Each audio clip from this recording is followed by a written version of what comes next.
আজকে বন্ধুদের জন্য ম্যাথের একটি আইকিউ টেস্ট দিব।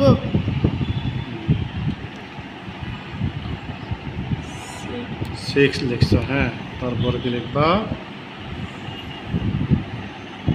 5 দিছো, আচ্ছা। তারপর 3 দিছো, তারপর 7 দিলা, আচ্ছা। তারপরে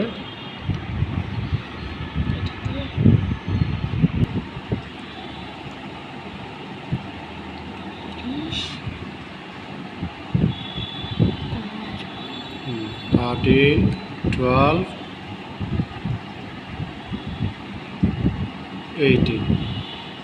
এখন বন্ধুদের জন্য চ্যালেঞ্জটা কি, যে কোয়েশ্চেন মার্কের এখানে কত হবে, হ্যাঁ, কত বসবে, এটাই নাকি? হ্যাঁ, ও আচ্ছা, এটা সুন্দর একটা ম্যাথের আইকিউ টেস্ট বানাইছো, মাশাআল্লাহ।